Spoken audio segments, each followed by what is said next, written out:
Hello guys, welcome to RP academy. So आज हम लोग यहाँ पर रिपोर्ट्स एंड आपका बेसिकली रिपोर्ट्स को डिस्कस करने वाले हैं और इंडाइसेस को डिस्कस करने वाले हैं। तो चलिए स्टार्ट करते हैं हमारी आज की क्लास के साथ में।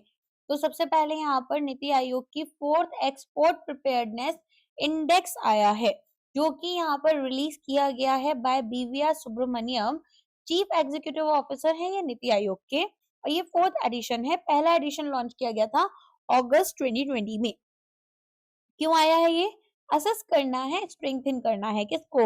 एक्सपोर्ट रेडीनेस कैसी है, परफॉर्मेंस कैसी है सब नेशनल लेवल पर। तो स्टेट्स और यूटीज की यहाँ पर बात हो रही है। अब आप देखेंगे कि जो हमारे पास में यहाँ पर नेशनल टारगेट है वो क्या है कि इंडिया को $1 ट्रिलियन यहाँ पर मर्चेंडाइज एक्सपोर्ट करना है 2030 तक। ठीक है। अब डिस्ट्रिक्ट्स यहाँ पर हमारी कोर यूनिट्स बोली जाती हैं असेसमेंट की, जिसमें कि कॉम्पिटिटिव फेडरलिज्म लेकर आना है, एक्सपोर्ट परफॉर्मेंस एंड पोटेंशियल की बात की गई है, और स्टेट्स आइडेंटिफाई करेंगे कि स्ट्रक्चरल गैप्स क्या आते हैं एक्सपोर्ट इकोसिस्टम में। तो यहाँ पर ना डिस्ट्रिक्ट मजिस्ट्रेट वगैरह सबके रोल की बात की गई है कि किस तरीके से उनको प्रमोट करना है वो प्रोडक्ट्स जो कि एक डिस्ट्रिक्ट में यहाँ पर एक्सपोर्ट वर्दी है, या तो हम उन्हें एक्सपोर्ट कर सकते हैं या फिर वो ट्रेडिशनल टाइम से एक्सपोर्ट होते आ रहे हैं, अब हम इसे पुश दे सकते हैं। ये जो एक्सपोर्ट परफॉर्मेंस है ये फाइनेंशियल ईयर 2021-22 से आपका देखा जा रहा है थ्रू फाइनेंशियल ईयर 2024। यहाँ पर एक indicator based normalised and weighted methodology आपको देखने के लिए मिलेगी। 2024 का जो यहाँ पर मेथोडोलॉजी था ये हमने ग्रेटर रोबस्टनेस, कंपैरेबिलिटी और पॉलिसी रेलेवेंस के लिए एनहांस करा। So how you are going to group them? Large states, small states, north eastern states, union territories. ठीक है, ये हमारे पास में ग्रुप बनता है। परफॉर्मेंस कैटेगरीज में लीडर्स होते हैं हाई प्रिपेयर्डनेस के साथ में, चैलेंजर्स होते हैं मॉडरेट के साथ, और एस्पायरर्स होते हैं अर्ली स्टेज इकोसिस्टम डेवलपमेंट के साथ में। ठीक है, तो यहाँ पर लीडर्स जो हैं जिनकी प्रिपेयर्डनेस अच्छी है, जो यहाँ पर अच्छा परफॉर्म कर सकते हैं। चैलेंजर्स अभी प्रिपेयर्डनेस उतना नहीं है। एस्पायरर्स जो कि यहाँ पर अर्ली स्टेज में है। याद रखना, जैसे एस्पिरेशनल डिस्ट्रिक्ट आता है, एस्पायर यहाँ पर अगर आपके पास में आता है एस्पिरेशनल या फिर समथिंग, इसका मतलब है they are not doing good, they have to do something good, okay, something better they have to do. तो यहाँ पर पिलर्स एंड फ्रेमवर्क में आपको 4 पिलर्स की बात की गई है, 13 सब पिलर्स और 70 इंडिकेटर्स है। तो ऑफ कोर्स 4 पिलर्स आपके लिए इंपॉर्टेंट हो गए। एक्सपोर्ट का इंफ्रास्ट्रक्चर कैसा है, बिजनेस का इकोसिस्टम कैसा है, पॉलिसी गवर्नेंस स्ट्रक्चर कैसा है, और एक्सपोर्ट परफॉर्मेंस। तो यहाँ पर जो हाईएस्ट वेटेज दिया गया वो बिजनेस इकोसिस्टम में दिया गया है। इंफ्रास्ट्रक्चर में हम देखेंगे यूटिलिटीज, ट्रेड, लॉजिस्टिक इंफ्रास्ट्रक्चर कैसा है। यूटिलिटीज मीनिंग पावर, यहाँ पर आपका इलेक्ट्रिसिटी, वाटर वगैरह। ठीक है, macro economy, cost competitiveness, human capital, finance की एक्सेस मिल रही है, क्रेडिट अगर चाहिए तो, एमएसएमई के लिए कैसा इकोसिस्टम है, इंडस्ट्रियल एनवायरनमेंट हमारा कैसा है। ये सारी चीजें आपकी किसमें देखी जाएंगी? बिजनेस इकोसिस्टम में देखी जाएंगी। फिर आती है बात पॉलिसी गवर्नेंस की। तो state export policy, institutional capacity, trade facilitation, इन सब की बात की जाएगी। Export outcomes, diversification, global integration हमारे पास में और देखा जा रहा है। तो 5 परफॉर्मिंग स्टेट्स हैं आपके एक्सपोर्ट प्रिपेयरनेस इंडेक्स में, जिसमें कि लार्ज स्टेट्स में महाराष्ट्र स्कोर लेकर आया 68.01 और ये लीड कर रहा है। स्मॉल स्टेट्स में यूके, उत्तराखंड 52.07 के साथ में, Tamil Nadu, Gujarat, UP and Andhra Pradesh other states हैं। ठीक है, इसके अलावा JNK, Nagaland, Dadar and Nagar Haveli and Daman and Diu आपका ये 46.24 स्कोर के साथ में, एंड गोवा आपका। तो यहाँ पर ये भी आपको याद रखना है कि स्मॉल स्टेट्स में कैसे आएंगे। अब आप कहेंगे यूटी भी है, तो हाँ स्मॉल स्टेट्स एंड यूटीज आपकी लग गई। नीति आयोग, तो यहाँ पर national institution for transforming India 1 जनवरी 2015 में स्टैब्लिश किया गया था। Apex public policy think tank है गवर्नमेंट ऑफ इंडिया के लिए। चेयरमैन यहाँ पर प्राइम मिनिस्टर होते हैं, और हमारे पास current prime minister of course Narendra Modi ji हैं, तो वही रहेंगे। हेडक्वार्टर्स यहाँ पर न्यू दिल्ली, दिल्ली में होगा।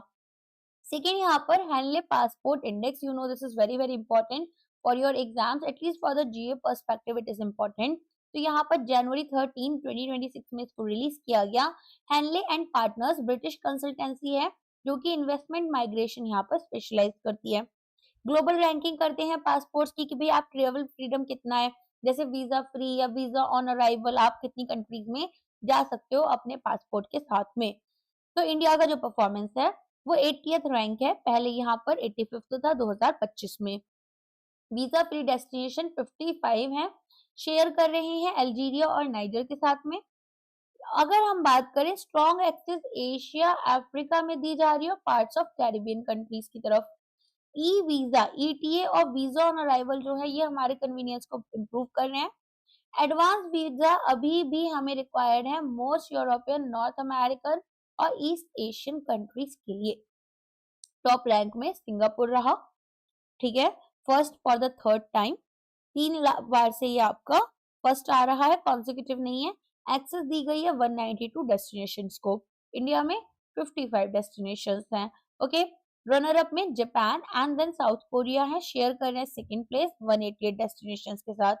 लीस्ट पावरफुल अफगानिस्तान है, जहां पर केवल 24 कंट्रीज ये वीजा फ्री जा सकते हैं। इसके अलावा स्ट्रॉन्गेस्ट लॉन्ग टर्म परफॉर्मर जो रहा वो यूएई है, जो कि यहाँ पर 57 प्लेसेस क्लाइम कर चुका है लास्ट 20 इयर्स में और 5th प्लेस पर आया है। 149 डेस्टिनेशंस यहाँ पर इसमें ऐड हुई हैं।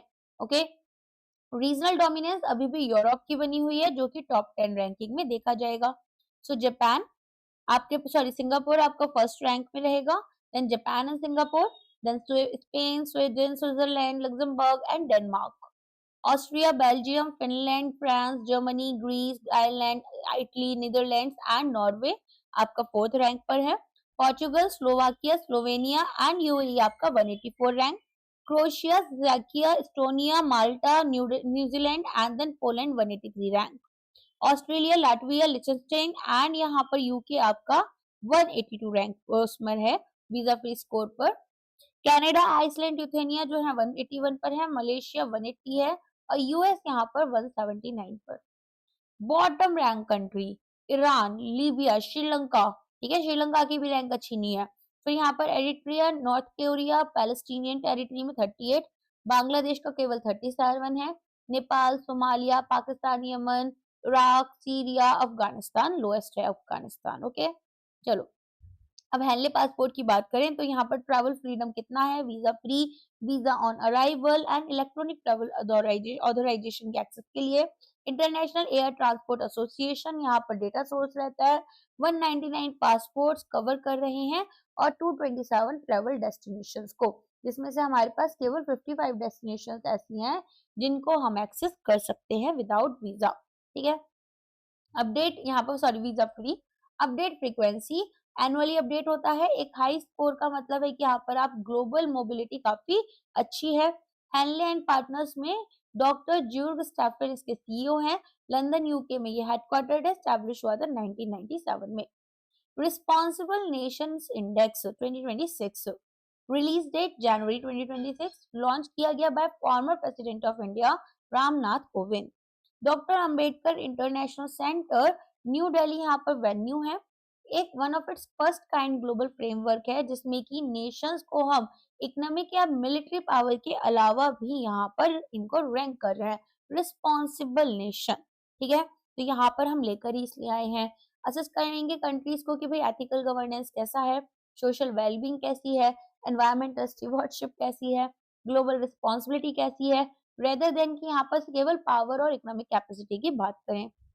अच्छा, लीड एजेंसी कौन है, वर्ल्ड इंटेलेक्चुअल फाउंडेशन एक थिंक टैंक है। एकेडमिक पावर यहाँ पर जवाहरलाल नेहरू यूनिवर्सिटी है। Methodological validation Indian institute of management Mumbai देंगे। ड्यूरेशन 3 साल का एकेडमिक और पॉलिसी रिसर्च इनिशिएटिव यहाँ पर जो है उसके आउटकम्स को देखा जाएगा। डेटा सोर्स लेटेस्ट डेटा जो हमारे पास वर्ल्ड बैंक से, WHO, international labour organisation FAO से आएंगे। इंटरनेशनल मॉनेटरी फंड की बात हो रही है और वर्ल्ड जस्टिस प्रोजेक्ट। स्ट्रक्चर क्या है, 3 प्लस है, ठीक है, और 7 डायमेंशंस हैं। डायमेंशन देख लेते हैं, प्लस हम बाद में पढ़ेंगे। Quality of life, governance, social justice, empowerment साथ में, ठीक है। ये आपका सोशल जस्टिस एंड एम्पावरमेंट एक ही डायमेंशन है। इकोनॉमिक परफॉर्मेंस कैसी है, एनवायरमेंट से प्रोटेक्शन, यहाँ पर एनवायरमेंट को कितना अच्छे से प्रोटेक्ट कर रहे हैं, commitment to peace and then international economic relations. 15 aspects हैं, 58 इंडिकेटर्स हैं। 3 की पिलर्स हैं। कौन कौन से हैं? Internal responsibility, dignity, wellbeing and empowerment आप अपने सिटीजन्स की कैसी कर रहे हो। एनवायरमेंट रिस्पॉन्सिबिलिटी, इकोलॉजिकल प्रोटेक्शन करना है, सस्टेनेबल डेवलपमेंट लेकर आना है। एक्सटर्नल रिस्पॉन्सिबिलिटी, बिहेवियर और कंट्रीब्यूशन ग्लोबल सिस्टम में आपका कैसा है। ग्लोबल रैंकिंग में 154 कंट्रीज को कवर करेंगे। टॉप परफॉर्मर ऑफ कोर्स यहाँ पर सिंगापुर है, 0.61945 यहाँ पर स्कोर लेकर आए हैं। की ऑब्जर्वेशंस में नदर्न और ईस्टर्न यूरोप स्कोर कर रहे हैं हाई, क्योंकि स्ट्रॉन्ग रूल ऑफ लॉ है, वेलफेयर सिस्टम्स काफी अच्छे हैं और क्लाइमेट एक्शन कमिटमेंट्स हैं। एमर्जिंग इकोनॉमीज यहाँ पर अच्छा परफॉर्म कर रही हैं पीस कीपिंग में, रिन्यूएबल एनर्जी में और इंक्लूसिव वेलफेयर में। Singapore top rank, Switzerland, Denmark, Cyprus, Sweden and then शिजाकिया। इसके बाद में Belgium, Australia, Ireland and Georgia, ये टॉप 10 कंट्रीज है। ठीक है, इसके बाद में यहाँ पर आपके पास में परफॉर्मेंस ऑफ मेजर इकोनॉमीज क्या होगा, तो जापान 30th रैंक है, यूएसए की 66th रैंक है और चाइना यहाँ पर 68th यहाँ पर रैंक लेकर आया है। बॉटम 5 कंट्रीज की बात करें तो ये आपकी लोएस्ट रैंक रहेंगी, Somalia, Yemen, south Sudan, Syria, आपका यहाँ पर सेंट्रल अफ्रीकन रिपब्लिक। ठीक है, ये सभी क्या है आपकी लोएस्ट स्कोरिंग कंट्रीज हैं।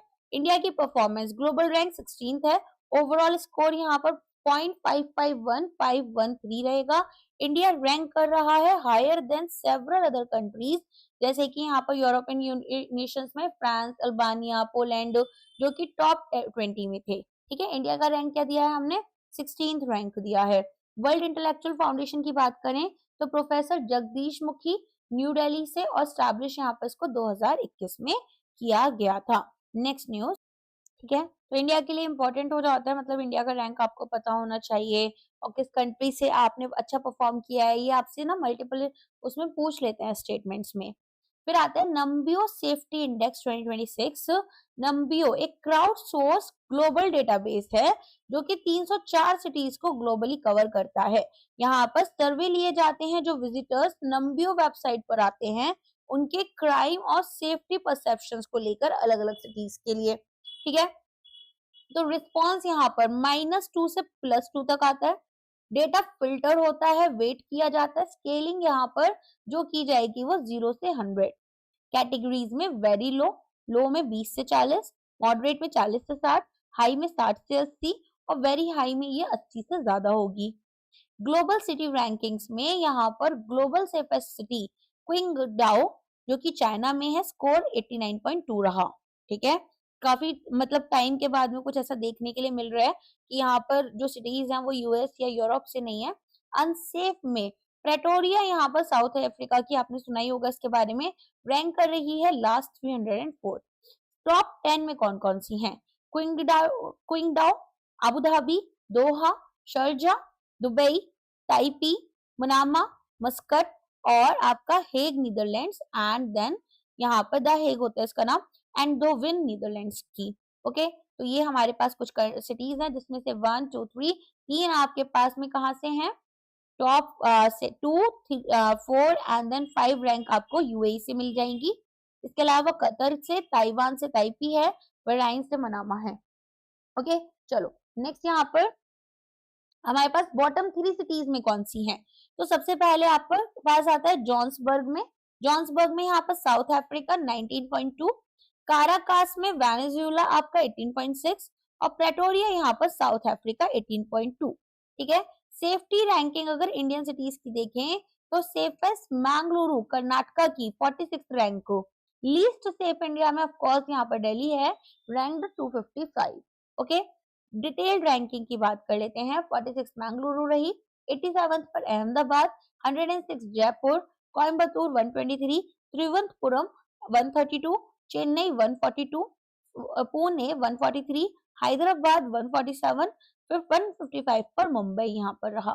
ठीक है, तो यहाँ पर सेफ्टी स्कोर अगर हम देखें तो इनका तो अच्छा है।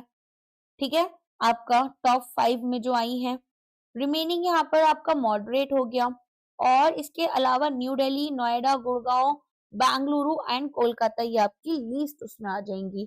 ठीक है, इन द रिवर्स ऑर्डर, जैसे कि न्यू दिल्ली आपकी लोएस्ट में है, देन यहाँ पर सेकंड लोएस्ट में नोएडा है, एंड देन गुड़गांव है, देन बेंगलुरु है, and then Kolkata and of course for the various reasons that you very well know. और अगर जो लोग नहीं जानते, जिनको लगता है कि लड़कियों के लिए अनसेफ है, आओ तो कुछ दिन बिताओ हमारे नोएडा दिल्ली में, पता चलेगा कितना सेफ है।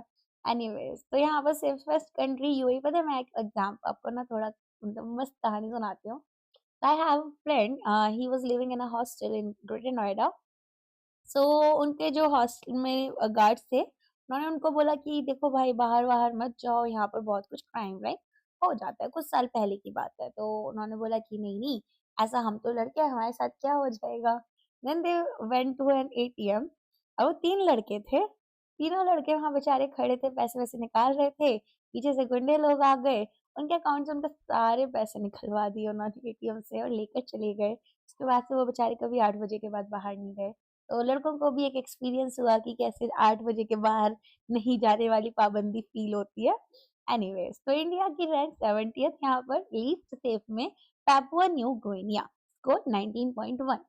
टॉप 5 सेफेस्ट कंट्रीज में UAE 86, Qatar 84.8, Andorra 84.8, Taiwan 83 and Macau China 81.8।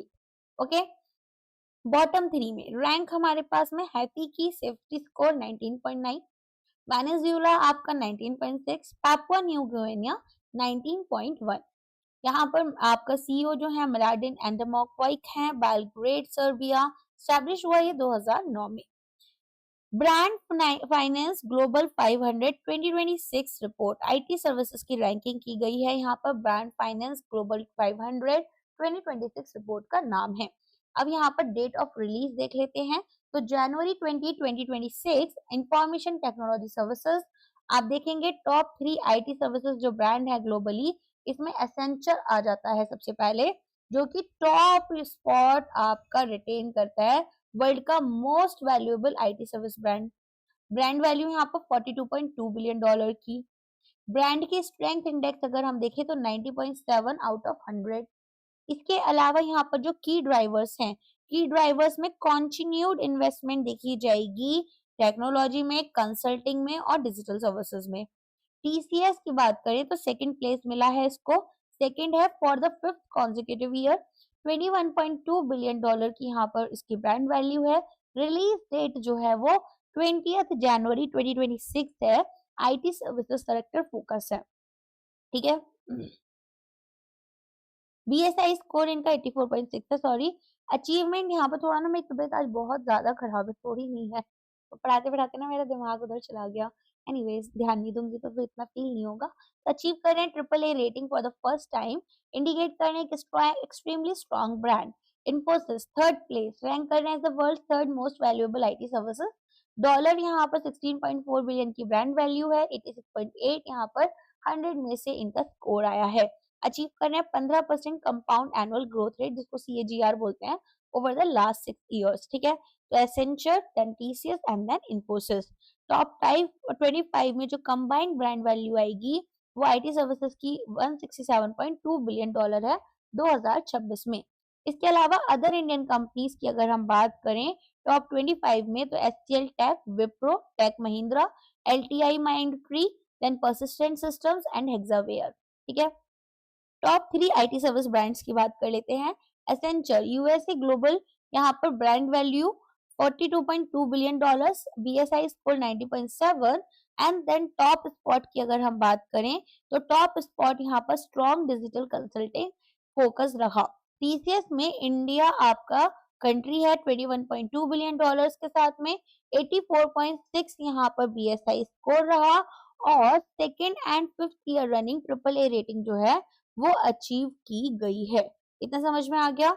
आगे इन्फोसिस की बात करें तो 16.4 बिलियन डॉलर, 86.8 यहाँ पर बीएसआई स्कोर और 15% का कंपाउंडेड एनुअल ग्रोथ रेट। तो ये वही सारी बातें हैं, लेकिन आपको एक समराइज फॉर्म में दे दी गई हैं ताकि आप इनको याद कर लें। ओके, क्लियर हो गया इतना? आगे बढ़ते हैं। अब ये बोल रहे हैं एशिया मैन्युफैक्चरिंग इंडेक्स AMI 2026। तो यहाँ पर एशिया मैन्युफैक्चरिंग इंडेक्स आया है, जिसमें की थर्ड एडिशन इसका रिलीज हुआ है। किसने रिलीज किया है? डेजन शीरा और एसोसिएट्स ने यहाँ पर इसको रिलीज किया है। हांगकांग बेस्ड एडवाइजरी है, यहाँ पर इवैल्यूएट करेंगे manufacturing competitiveness, major Asian economies की। असेसमेंट फ्रेमवर्क में इंडिया इंडेक्स जो है वो असेस करता है कंट्रीज को बेस्ड ऑन 8 की pillars: economy, political risk, business environment, international trade, tax policy. Infrastructure, workforce, innovation. Country की रैंकिंग की बात करें, 11 एशियन कंट्रीज यहाँ पर रैंक की गई। चाइना ने फर्स्ट पोजीशन रिटेन की। स्ट्रेंथ में लीडर दिखाया गया इकोनॉमी, वर्कफोर्स और इंटरनेशनल ट्रेड में। इंडिया की परफॉर्मेंस रैंक यहाँ पर 6th। Large domestic market, infrastructure improve हो रहा है और वर्कफोर्स एक्सपेंड हो रहा है। Slower execution, policy instability and limited innovation capacity देखी गई। ठीक है, तो यहाँ पर आपको याद रखना है, टॉप अगर इकोनॉमी, वर्कफोर्स और ट्रेड में चाइना ने किया है। इंडिया का स्ट्रॉन्ग मार्केट रहा वर्कफोर्स, और यहाँ पर पॉलिसी स्टेबिलिटी की हमें अभी भी जरूरत है। ठीक है, तो मैन्युफैक्चरिंग में ऑफ कोर्स चाइना रहेगी, वो तो आप लोगों को पता ही है। मलेशिया और वियतनाम, देखो वियतनाम अगर आगे बढ़ता है तो इंडियन इंडस्ट्रीज जो है स्पेशली टेक्सटाइल से रिलेटेड, इनके लिए एक मेजर कंपटीशन क्रिएट होता है। तो ऑफ कोर्स यहाँ पर हमें थोड़ा सा अपनी मैन्युफैक्चरिंग कैपेसिटीज को बढ़ाना पड़ेगा, क्योंकि ऑलरेडी हम चाइना से इतना ज्यादा चीजें अपना क्या बोलते हैं इम्पोर्ट भी कर रहे हैं, प्लस यहाँ पर इतना ज्यादा कंपटीशन फेस कर रहे हैं। एंड देन वियतनाम भी काफी अच्छे से यहाँ पर ग्रो करता हुआ नजर आ रहा है। Thailand, Japan, Philippines and then Bangladesh 11th rank में है। नीति आयोग की 5th एडिशन आई है ट्रेड वॉच क्वार्टरली रिपोर्ट की। तो यहाँ पर आप देखेंगे 5th एडिशन है ट्रेड वॉच क्वार्टरली रिपोर्ट का। डॉक्टर अरविंद विरमानी मेंबर है नीति आयोग के। यहाँ पर लॉन्च इसको जनवरी में किया गया। तो Q1 फाइनेंशियल ईयर 2025-26 का कवर किया गया। इंडिया के ऑटोमोटिव एक्सपोर्ट सेक्टर में हमने देखा इंटरनेशनल डिमांड पैटर्न क्या रहे। इंडिया की एक्सपोर्ट प्रेजेंस यहाँ पर अक्रॉस अलग अलग व्हीकल, जैसे 2 व्हीलर, 3 व्हीलर, यहाँ पर आपके इसके अलावा 4 व्हीलर्स में भी आपके पास में, ठीक है, हर तरह की कार्स वगैरह, ऑटो कंपोनेंट्स कैसे हैं, टैरिफ स्ट्रक्चर्स, पार्टिसिपेशन हम ग्लोबल वैल्यू चेन्स में कैसे कर रहे हैं, ये सारी चीजें देखी गई।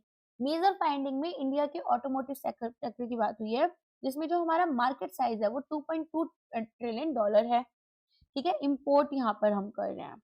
इंडिया का कंट्रीब्यूशन ग्लोबली, इंडिया का कंट्रीब्यूशन $30 बिलियन है, केवल 1.4% ग्लोबल इंपोर्ट मार्केट का। तो यहाँ पर एक सिग्निफिकेंट रूम है कि हम ग्रो कर सकते हैं। सेगमेंट वाइज देखें तो passenger vehicles 71% global demand, India ने कैप्चर किया है केवल 1%। मोटरसाइकिल्स में यहाँ पर 3% के अराउंड ग्लोबल डिमांड है और इंडिया यहाँ पर स्ट्रॉन्ग है, कैप्चर करते हैं 9% इस सेगमेंट का। एक्सपोर्ट ग्रोथ, तो यहाँ पर इंडिया का जो ऑटोमोटिव एक्सपोर्ट है वो आपका compounded annual growth rate of 3.5% दिखा रहा है, जो कि एवरेज यहाँ पर ग्लोबली 3.9 का है, तो उससे थोड़ा कम है। ओके, ऑटो कंपोनेंट्स में हम देखेंगे $856 बिलियन का मार्केट है, ग्रो कर रहा है 3% के कंपाउंडेड एनुअल ग्रोथ रेट पर। अगर इंडिया के एक्सपोर्ट की बात करें तो ये डबल हुआ है, $8.2 बिलियन आपका था, जो कि अब यहाँ पर $16.9 बिलियन हो गया ओवर द सेम पीरियड। तो 5 से 7% का कंपाउंडेड एनुअल ग्रोथ रेट ला रहे हैं। ओवरऑल ट्रेड परफॉर्मेंस में यहाँ पर 2.5% से इसको ग्रो किया गया है क्वार्टरली, और ड्रिवन है by developing economies and rising south south trade. ठीक है, तो यहाँ पर हमारे पास में जो साउथ साउथ ट्रेड बढ़ रहा है उसकी वजह से एक ग्रोथ देखी गई है। नेक्स्ट आ जाते हैं, अब बोल रहे हैं कि इंडिया का जो total merchandise and service trade है हमें कितना करना था, $1 ट्रिलियन तक कर लेकर जाना था 2030 में। कितना है, $439 बिलियन है, up to 3.5% year on year growth देखी गई। एक्सपोर्ट्स में $209 बिलियन का up to 3 to 4% annually growth है। इंपोर्ट में $230 बिलियन 3 to 4%। ठीक है, एक्सपोर्ट हमें करना था $1 ट्रिलियन का। ट्रेड डेफिसिट हमारे पास $21 बिलियन का है कंबाइंड। ओके, सेक्टोरल ड्राइवर्स में आप देखेंगे सर्विस ग्रोथ, तो जो मेन ड्राइवर है trade performance, services export grow करें 10%, कंट्रीब्यूट करेंगे एक लार्ज सरप्लस $48 बिलियन का। की स्ट्रक्चरल शिफ्ट आइडेंटिफाई किए गए, growing contribution of technology intensive exports, sustained strength देखी गई सर्विस लेड ग्रोथ में। इंपोर्ट पैटर्न्स इवॉल्व हो रहे हैं, deeper integration global value chains में की जा रही है। स्ट्रेटेजिक रिकमेंडेशन की बात करें, टैरिफ्स को रिड्यूस किया गया है, बायलैटरल ट्रेड को प्रमोट कर रहे हैं, cross border platform participation, reorient करेंगे production towards high demand segments. Policy priorities में क्वालिटी स्टैंडर्ड्स को बॉल्स्टर करेंगे, सर्टिफिकेशन सिस्टम्स को इम्प्रूव करेंगे, एडवांस टेक्नोलॉजीज अडॉप्ट करेंगे, मार्केट्स को डाइवर्सिफाई करेंगे और फॉरवर्ड लिंकेजेस को स्ट्रॉन्गर करेंगे within global automotive supply chain. ठीक है, तो यहाँ पर प्रीमियम पॉलिसी थिंक टैंक है, ये सब आपको पता ही है, बस इतना ध्यान में रखो कि अभी हमारे पास में मर्चेंडाइज में $21 बिलियन का एक ट्रेड डेफिसिट है। ओके, इसके अलावा सर्विस सेक्टर जो है वो हमारा, यहाँ पर सर्विस सेक्टर एक्सपोर्ट जो है वो 10% से ग्रो कर रही है और $48 बिलियन हमारे पास में सरप्लस में है। ठीक है, तो सर्विसेज में हम अच्छा परफॉर्म कर रहे हैं। ऑटोमोटिव में भी हमारे पास में अगर एक्सपोर्ट्स देखे जाए तो अच्छे हैं, नियरली डबल हो चुके हैं, $16.9 बिलियन। ठीक है, इसके अलावा यहाँ पर बाइक्स जो है वो ग्लोबल डिमांड से काफी 6% ज्यादा है। ग्लोबली 3% डिमांड रहती है, हमारे यहाँ पर 9% है। लेकिन पैसेंजर व्हीकल्स में 71% ग्लोबल डिमांड है, जिसमें से हमारी केवल 1% ही होती है। एनएसओ ने रिलीज किया है first advance estimate of GDP for financial year 2025-26। अब आपको पता है जब भी कोई एग्जाम आसपास में होता है तो उसमें ये जीए में पूछ लिए जाते हैं। तो यहाँ पर हमारे पास में एनएसओ मॉस्पी के अंडर आता है, जीडीपी और इसके एक्सपेंडिचर कंपोनेंट्स को लेकर चलते हैं। कांस्टेंट अभी 2011-12 वाला ही हम लोग प्राइसेस और करंट प्राइस लेकर चल रहे हैं।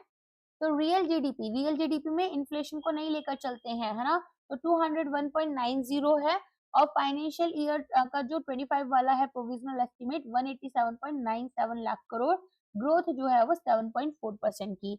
नॉमिनल जिसमें इन्फ्लेशन को भी साथ लेकर चलते हैं 357.14 है और ये 330.68 8% की growth. Real gross value added आपकी 184.50 यहाँ पर 2026 के लिए और 2025 का जो एस्टिमेट है उसमें 171.87 7.3% की ग्रोथ। और नॉमिनल जीवीए हमारा कितना है 7.7% है, 323.48 फाइनेंशियल ईयर 26 में और 25 में 300.22। अब एक्सपेंडिचर कंपोनेंट्स हमारे पास में प्राइवेट फाइनल कंजम्पशन सी जो है वो आपके पास 7% है, गवर्नमेंट फाइनल कंजम्पशन आपका 5.2% है और ग्रॉस फिक्स्ड कैपिटल फॉर्मेशन जो है वो 7.8% है।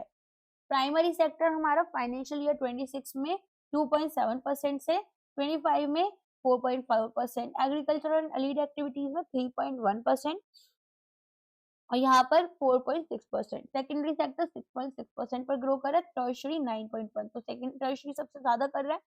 ठीक है, प्राइमरी दैट इज एग्रीकल्चर 2.7 और 4.4, तो काफी यहाँ पर आप देखेंगे काफी बड़ा डाउनफॉल आ रहा है ना एग्रीकल्चर में 4.6 से 3.1 की तरफ। और यहाँ पर सेकेंडरी में मैन्युफैक्चरिंग जो है उसमें हमारे पास में अच्छी ग्रोथ आएगी और टर्शरी में हमारे पास में ग्रोथ है जिसमें trade, hotels and then transport की बात करें तो उसमें भी ग्रोथ देखी जाएगी।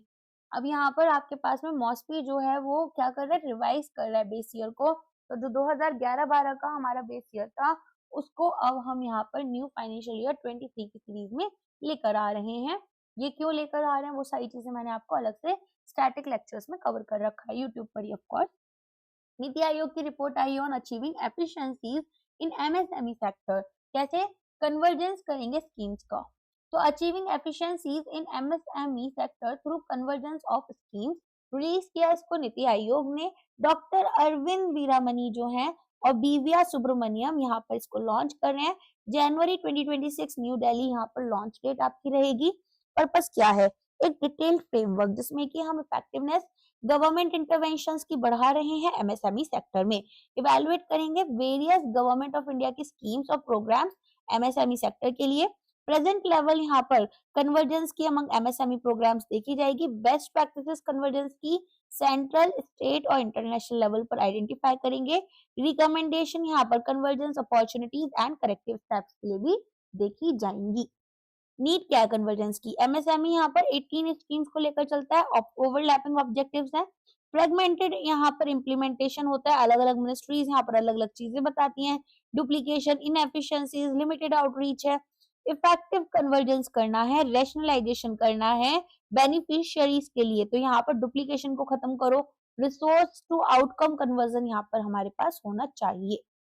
फिर ये बोल रहे हैं कि अब आप इंटीग्रेट करो गवर्नमेंट जनरेटेड डेटा, सेंट्रल और स्टेट लेवल का कोऑर्डिनेशन बढ़ाओ, साथ में यहाँ पर अनेबल करो इनको कि ये डिसीजन मेकिंग जो है वो इन्फॉर्म डेटाबेस ले पाए एंड गवर्नेंस को स्ट्रेंथन करना है। फिर ये बोलते हैं कि यहाँ पर सिमिलर स्कीम्स को मर्ज करना है, कंबाइन करना है कॉमन कंपोनेंट्स को, और इंटर मिनिस्ट्रियल कोलैबोरेशन की भी जरूरत है। अब इंडिया में प्रॉब्लम क्या है, ऑफ कोर्स यहाँ पर हमारे पास में अलग अलग मिनिस्ट्रीज अलग अलग रूल्स निकालती हैं, फिर यहाँ पर एमएसएमईज को वो सारे रूल्स फॉलो करने हैं। इसके बाद में यहाँ पर डेटा फ्रेगमेंटेड है, फिर हर स्टेट के भी अपने रूल्स हैं, सेंटर के अपने रूल्स हैं, इवन लोकल बॉडीज के अपने रूल्स हैं। अब यहाँ पर प्रॉपर डेटा नहीं मिल पाता है और चीजें यहाँ पर बहुत ज्यादा फ्रेगमेंटेड है। ऑफ कोर्स कंफ्यूजन तो क्रिएट करती ही है, इनएफिशिएंसी भी लेकर आती है, तो उन सबसे हमें यहाँ पर बाहर निकलना है।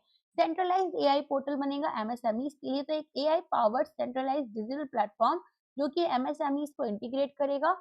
कंप्लायंस यहाँ पर करेंगे हम फाइनेंस मार्केट इंटेलिजेंस में, और साथ में यहाँ पर हमारे पास information process compliance market research module सब कुछ आएगा। AI chatbot dashboard mobile access real time MSME support के जो भी चीजें यहाँ पर एक बिजनेस को ग्रो करने के लिए चाहिए वो सब कुछ हम प्रोवाइड करेंगे।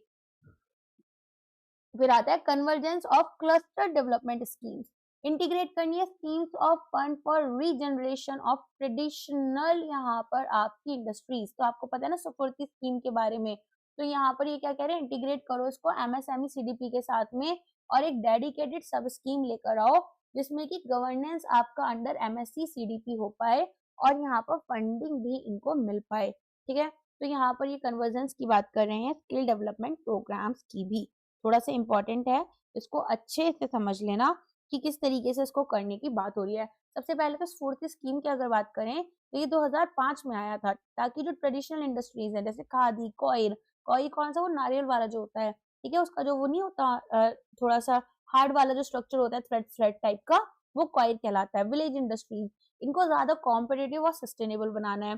फिर यहाँ पर 2026 में इसको थोड़ा सा रिवैम्प किया गया, बोले कि चलो भाई एक काम करते हैं, क्लस्टर्स बनाते हैं, 500 आर्टिसंस जो है उनको 2.5 करोड़ रुपीस तक दिए जाएंगे और 500 से 1000 प्लस आर्टिसंस जो है वो 3 से 5 करोड़ रुपीस रिसीव करेंगे। इसमें हमारे पास कुछ हार्ड कंपोनेंट जैसे मशीनरी कॉमन फैसिलिटी सेंटर और कुछ सॉफ्ट कंपोनेंट जैसे ट्रेनिंग डिजाइन मार्केटिंग, ये सारी चीजें हमें प्रोवाइड करनी होगी। और एमएससी सीडीपी दैट इज यहाँ पर आपके पास क्लस्टर डेवलपमेंट प्रोग्राम जो है एमएससी का, उसमें क्या लेकर आइए, तो देखो इसमें इन्होंने क्या बोला कि क्लस्टर्स डेवलप करो। क्लस्टर्स कैसे होने चाहिए, सेक्टर वाइज होने चाहिए, राइट। तो यहाँ पर ये एक सेंट्रल सेक्टर स्कीम है जिसमें कि ये बोलते हैं कि आपको ना कॉमन फैसिलिटी सेंटर्स बनाने हैं, इंफ्रास्ट्रक्चर डेवलप करने हैं, तो फ्लैटेड फैक्ट्रीज होनी चाहिए, इंडस्ट्रियल एरियाज होने चाहिए। तो ये प्रोजेक्ट कॉस्ट वगैरह को फंडिंग करते हैं, टेक्नोलॉजी स्किल्स को बढ़ाने की बात करते हैं, अपग्रेड करना चाहते हैं इंडस्ट्रियल इंफ्रास्ट्रक्चर को। अब नेक्स्ट यहाँ पर आपके पास में जो बात हो रही थी मेन, कि स्किल डेवलपमेंट यहाँ पर किस तरह से किया जाएगा, तो ये बोलते हैं कि यहाँ पर रीऑर्गेनाइज करो स्किल इनिशिएटिव्स को एक 3 टियर के फ्रेमवर्क में, जिसमें एंटरप्रेन्योरशिप एमएसएमई टेक्निकल स्किल्स और training rural and women artisans को प्रोवाइड करनी है।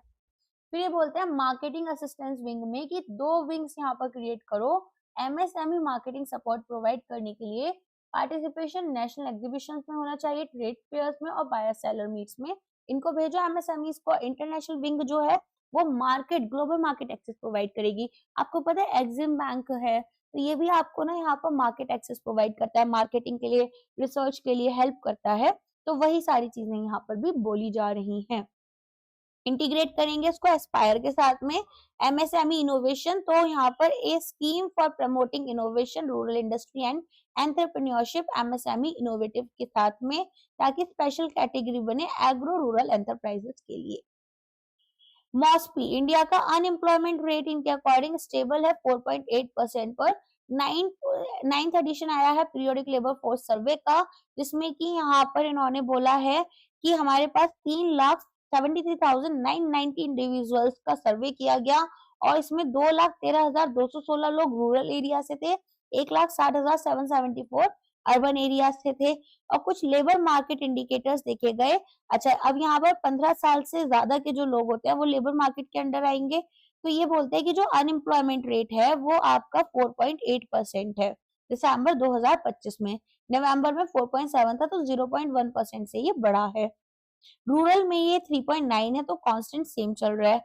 अर्बन में यहाँ पर ये बढ़ा है, इसीलिए ये इंक्रीमेंट देखा गया। ठीक है, इसके बाद में लेबर फोर्स पार्टिसिपेशन रेट की बात करें तो यहाँ पर ये 56.1% है और 55.8% यहाँ पर आपका नवंबर में था।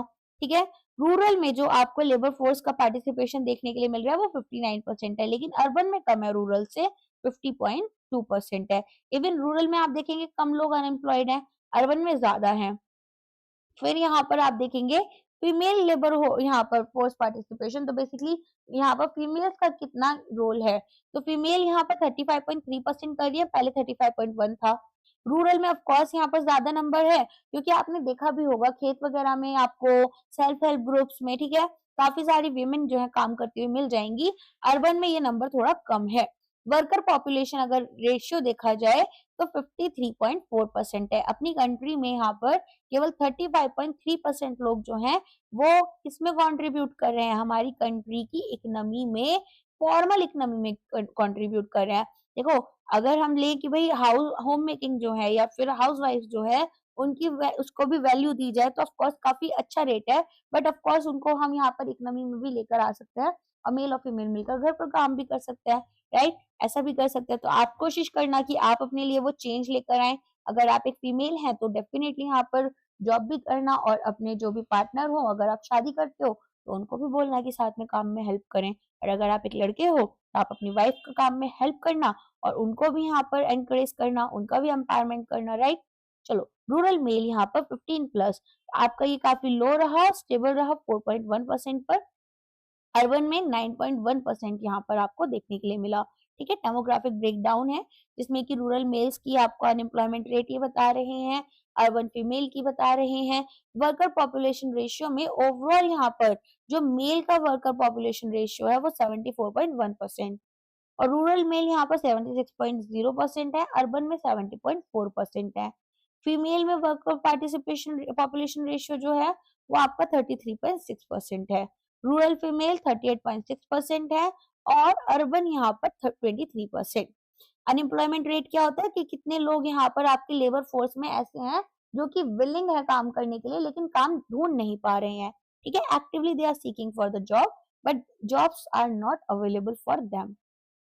फिर ये आता है वर्कर पॉपुलेशन रेशियो जिसमें कि हम देखते हैं कि कितने लोग एम्प्लॉयड हैं, हमारी पॉपुलेशन में कितनी परसेंटेज ऑफ एम्प्लॉयड पर्संस है। लेबर फोर्स पार्टिसिपेशन रेट यहाँ पर कि कितनी परसेंटेज जो हमारी लेबर फोर्स है, लेबर फोर्स क्या है कि यहाँ पर जो लोग 15 साल से ज्यादा की उम्र के हैं, काम करना चाहते हैं, ऐसा नहीं कि कॉलेज वगैरह जा रहे हैं, ठीक है, वो यहाँ पर कितना काम कर पा रहे हैं। आईएलओ का एम्प्लॉयमेंट एंड सोशल ट्रेंड्स, तो यहाँ पर आप देखेंगे ये यहाँ पर लेबर जो है वो इन्वॉल्व है, ठीक है, अवेलेबल है फॉर वर्क या फिर कर रही है या फिर सीख कर रही है। ILO's employment and social trends 2026 employment यहाँ पर आपके वर्ल्ड ऑफ वर्क सीरीज आई है जिसमें कि जेनेवा स्विट्जरलैंड में इसका हेडक्वार्टर है। Global unemployment and jobs gap की बात करते हैं, ये बोलते हैं कि यहाँ पर जो आपकी ग्लोबल अनएम्प्लॉयमेंट रेट है वो 4.9% हो जाएगी 2026 में और ये 2027 तक इतनी ही रहने वाली है। अनएम्प्लॉयमेंट अनएम्प्लॉयड यूथ जो है या फिर लोग जो है यहाँ पर वो 186 मिलियन लोग हो जाएंगे जिनके पास क्वालिटी जॉब्स नहीं होगी और एक ब्रॉडर मेजर है जिसमें कि पेड वर्क की जरूरत होगी लेकिन ये एक्सेस नहीं कर पाएंगे और ये नंबर 408 मिलियन हो जाएगा 2026 में। ग्लोबल एम्प्लॉयमेंट ग्रोथ यहाँ पर 1% है, slightly below the average of previous decade. ठीक है, labour force participation rate decline कर गया 60.5% बाय 2027। प्रोजेक्टेड है कि यहाँ पर 0.2% से आपका गिर जाएगा हर साल। इनफॉर्मल एम्प्लॉयमेंट 2.1 बिलियन वर्कर्स जो है वो यहाँ पर देखे जाएंगे। ग्लोबल इनफॉर्मेलिटी रेट आपका 0.3 परसेंटेज पॉइंट होगा 2015 से 25 तक। Extreme working poverty 7.9% of workers, 300 million workers जो है वो लेस देन $3 पर डे यहाँ पर अर्न कर रहे हैं और रेट डिक्लाइन हो गया by 3.1 percentage points. Regional and demographic disparity, low income countries में आपको 3.1% ऑफ जॉब ग्रोथ देखने के लिए मिला।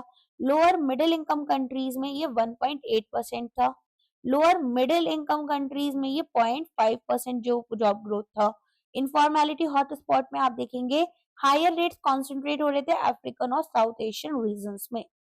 विमेन इन ग्लोबल एम्प्लॉयमेंट में आपके पास 40% तक, विमेन यहाँ पर 24.2 percentage points less likely than men to be in labour force. देखो यहाँ पर जो ग्लोबल एम्प्लॉयमेंट है इसमें विमेन केवल 40% है और बाकी सब मेल्स हैं।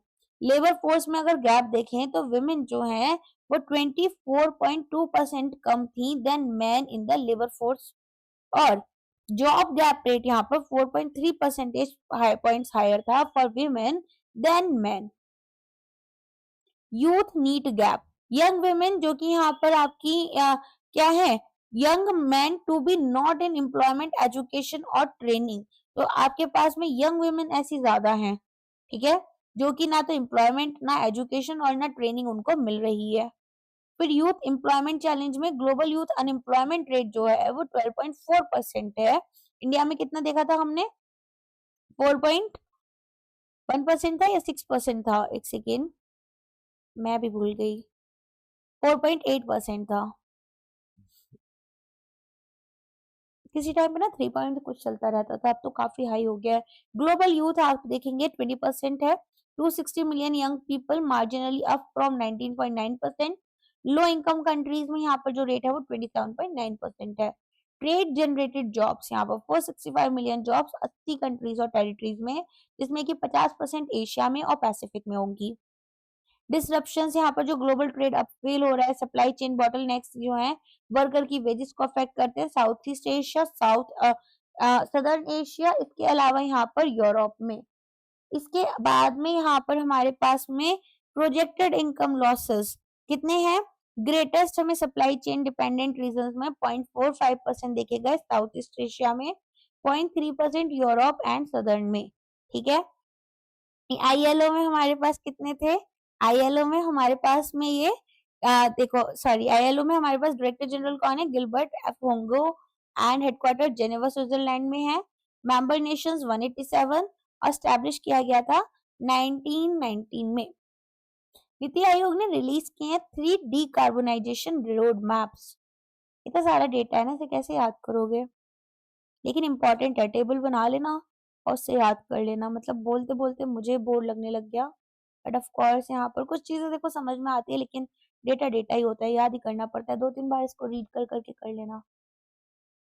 नेक्स्ट आ जाओ, यहाँ पर ये बोल रहे हैं 3 सेक्टर स्पेसिफिक रिपोर्ट चाहिए जो रोड मैप दे रही है ग्रीन ट्रांजिशन एंड डिकार्बोनाइजेशन के लिए।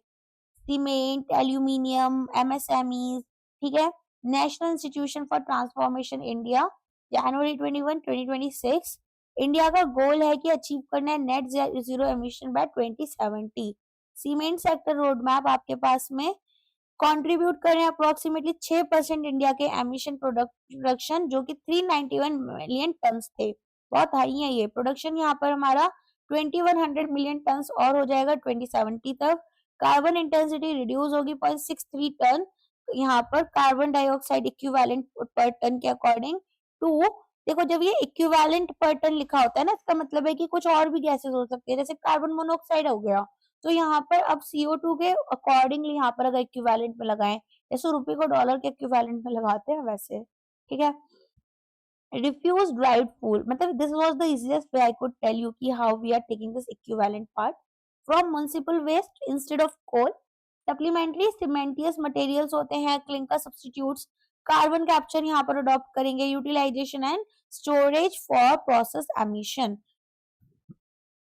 फिर आती है बात पोटेंशियल इम्पैक्ट की, तो जो सॉल्यूशंस हैं वो रिड्यूस करेंगे 80 to 85% सेक्टर का ग्रीन हाउस गैस एमिशन 2070 तक। फिर यहाँ पर ये बोल रहे हैं 2070 की बात की हो रही है, नेट जीरो एमिशन ना। फिर यहाँ पर करंट कंटेक्स्ट की बात कर रहे हैं, तो कंट्रीब्यूट किया इन्होंने 2.8% इंडिया के total greenhouse gas emission में, 83 metric tonne carbon dioxide equivalent, output 4 metric tonne था। फ्यूचर प्रोजेक्शन आउटपुट यहाँ पर बढ़ सकता है 37 मैट्रिक टन बाय 2070। 3 स्टेज में डिकार्बोनाइजेशन स्ट्रेटेजी होगी, शॉर्ट टर्म में up to 2030, renewable energy round यहाँ पर क्लॉक सपोर्ट करेंगे यहाँ पर इम्प्रूव्ड ग्रिड कनेक्टिविटी के थ्रू।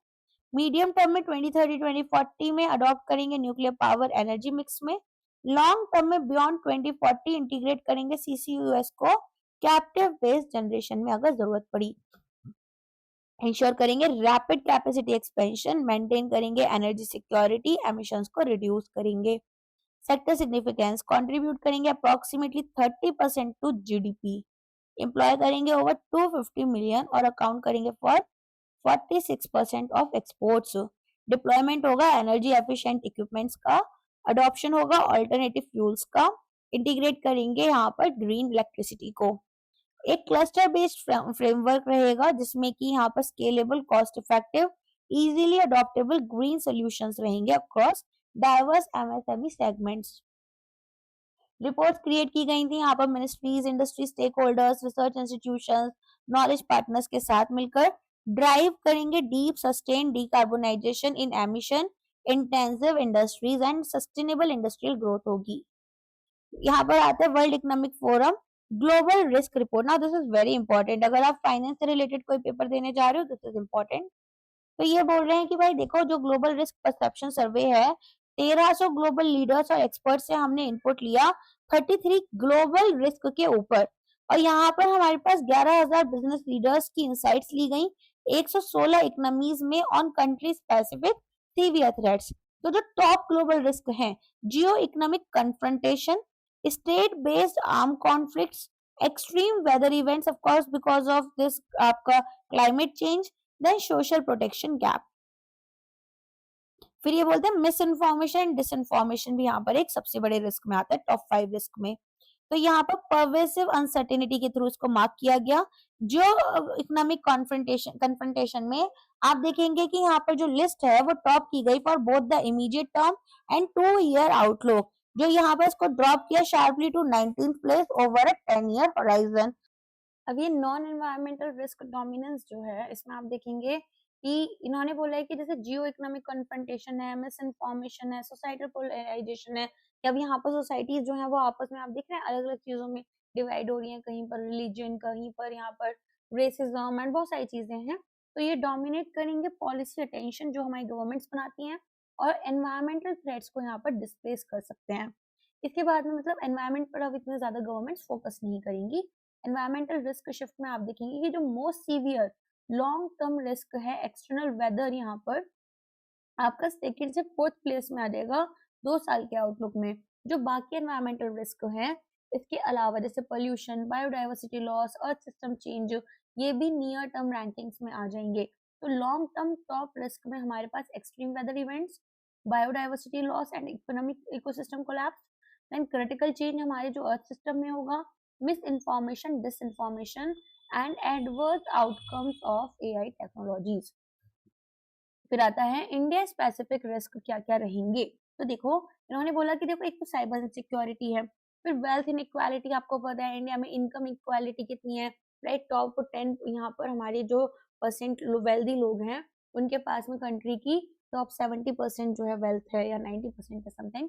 तो insufficient public services, societal protection आपको देखने के लिए मिलेगा, education, infra, pension, economic downturn, recession है, स्टैग्नेशन है। स्टेट बेस्ड आर्म कॉन्फ्लिक्ट में प्रॉक्सी वॉर्स हो सकते हैं, सिविल वॉर जैसे मणिपुर में देखने के लिए मिला, टेररिज्म फैल सकता है। प्रॉक्सी वॉर आपको पता है चाइना के साथ में हमारा, इसके अलावा पाकिस्तान के साथ, ठीक है। अभी सिचुएशन बांग्लादेश या अकबर उसके साथ भी खराब हो रही है। तो ये बोल रहे हैं कि भाई देखो, वर्ल्ड इकोनॉमिक फोरम में प्रेसिडेंट और सीईओ जो है वो बॉश ब्रांडे हैं, हेडक्वार्टर जेनेवा स्विट्जरलैंड में है, ठीक है। जेनेवा स्विट्जरलैंड का ही मतलब बेसिकली एक सिटी है। जीओआई रिलीज कर रहे हैं नेस्टा वे फॉरवर्ड मंथली रिपोर्ट। अब ये क्या है, national e governance service delivery assessment. Okay, तो यहाँ पर ये बताएंगे कि किस तरह की सर्विसेज जो है वो इंडिया में डिलीवर की जा रही हैं।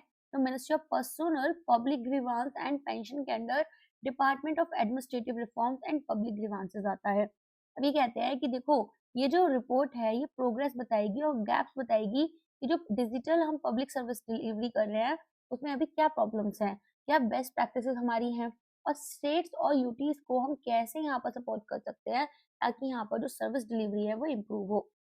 ये बोलते हैं कि जो टोटल ई सर्विसेज हम प्रोवाइड कर रहे हैं वो 24,090 हैं across all states and UTs, जिसमें कि local governance and utility services में 8,656 सर्विसेज प्रोवाइड की जा रही है। रिसेंट एडिशन में 156 नए सर्विसेज को ऐड किया गया नवंबर 2025 में।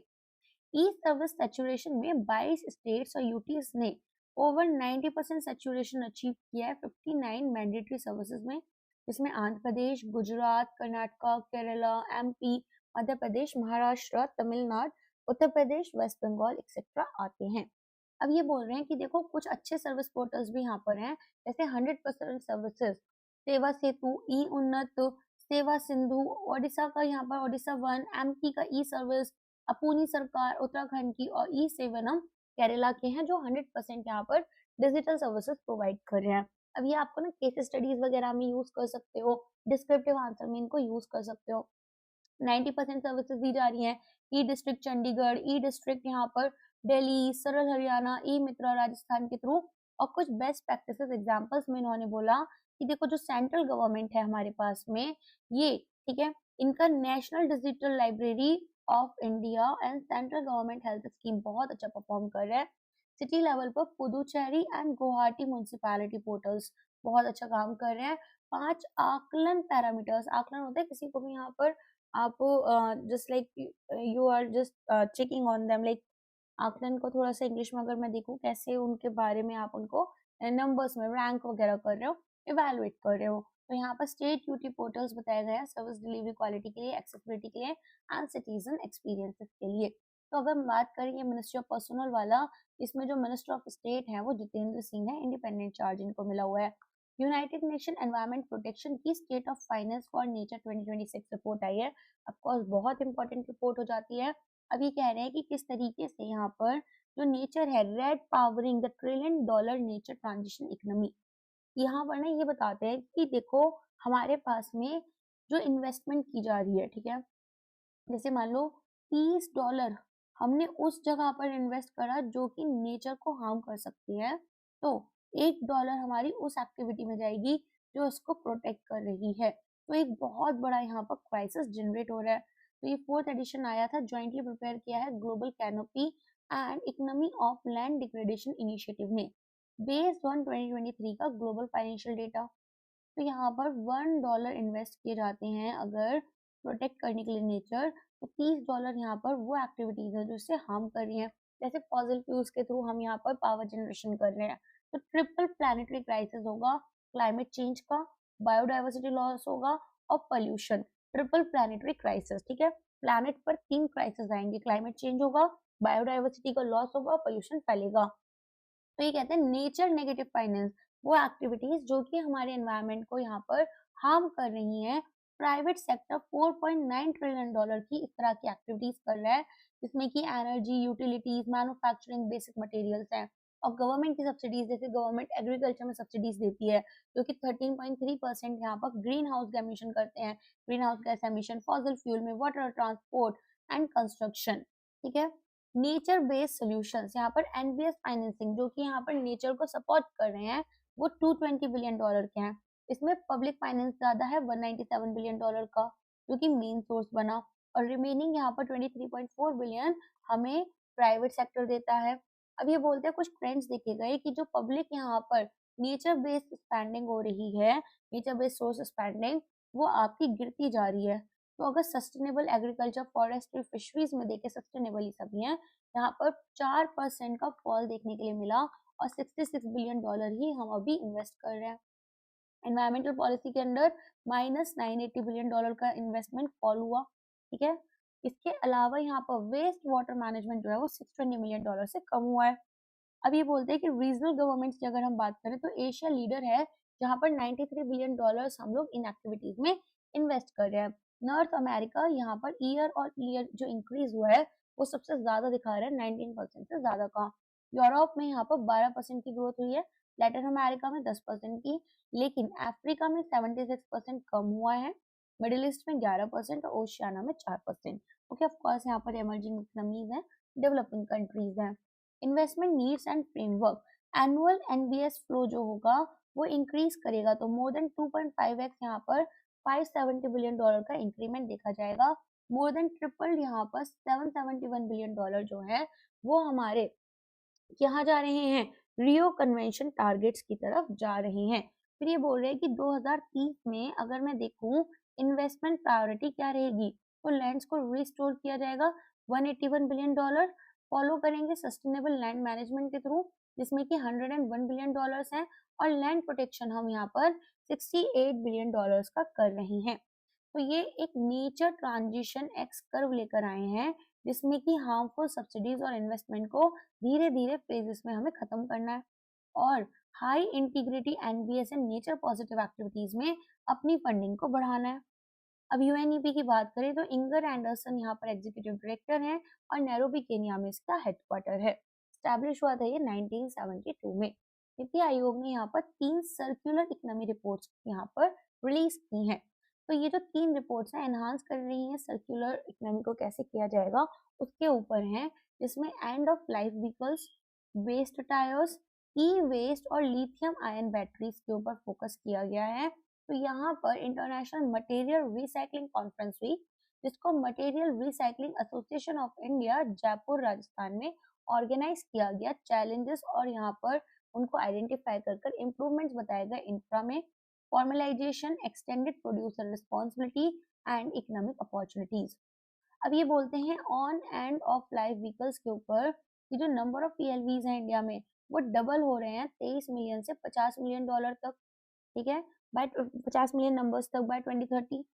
और जो ईएलवीज है एंड ऑफ लाइफ व्हीकल्स, ये अब यहाँ पर लीगली एलिजिबल नहीं रहेंगे यूज करने के लिए, जैसे 10 साल कंप्लीट हो गए इनके। तो अब यहाँ पर जो ओल्डर BS1 व्हीकल्स हैं वो 8 टाइम ज्यादा पोल्यूटेंट्स अब के एमिट करते हैं BS6 व्हीकल से। तो रोल आउट यहाँ पर किया जाएगा ऑटोमेटेड टेस्टिंग स्टेशंस का, रजिस्टर्ड व्हीकल स्क्रैपिंग फैसिलिटीज का, कि इनको कैसे स्क्रैप करना है ताकि रिसाइकलिंग हो पाए। फाइनेंशियल वायबिलिटी यहाँ पर काफी ज्यादा वीक है इस तरह के रजिस्टर्ड व्हीकल स्क्रैपिंग फैसिलिटीज की, और बॉटल नेक्स देखे गए हैं कि कैसे स्क्रैपिंग और डी रजिस्ट्रेशन करना है। कंज्यूमर अवेयरनेस का भी लैक देखा गया। फिर रिपोर्ट 2 आई ऑन वेस्ट टायर्स। तो यहाँ पर वर्ल्ड का 3rd लार्जेस्ट प्रोड्यूसर है इंडिया और कंज्यूमर है। आपको पता होगा बहुत ज्यादा रबर वगैरह जो बनती है उसमें वाटर वगैरह यूज होता है, तो काफी ज्यादा यहाँ पर हमारे पास में एनुअल वेस्ट जनरेशन हो रहा है 1.5 से 2 मिलियन टन का, जिसमें की रिसाइकलिंग अगर हमें करनी है तो 3 मिलियन मैट्रिक टन रिसाइकल किए जाएंगे, जिसमें 1.16 यहाँ पर लोकली और 1.4 MMT हम इंपोर्ट कर रहे हैं। तो ईपीआर रेगुलेशंस मैंडेट करिए कि जो प्रोड्यूसर्स और इंपोर्टर्स हैं वो रिसाइकलिंग टारगेट्स को मीट करें एक डिजिटल क्रेडिट के थ्रू, ठीक है। तो यहाँ पर प्रमोट करना चाहिए फॉर्मलाइजेशन को। ई वेस्ट और लिथियम आयन बैटरीज में energy and resource institute TERI ने इसको डेवलप किया है, search from 6.19 million metric tonne to 14 million metric tonne हो जाएगा 2030, ठीक है। तो यहाँ पर जो ई वेस्ट और लिथियम आयन बैटरीज है वो इतनी ज्यादा बढ़ जाएंगी, 51,000 करोड़ रुपीस यहाँ पर इकोनॉमिक वैल्यू रहेगी, जिसमें कि 60% एक्सट्रैक्ट कर लोगे आप।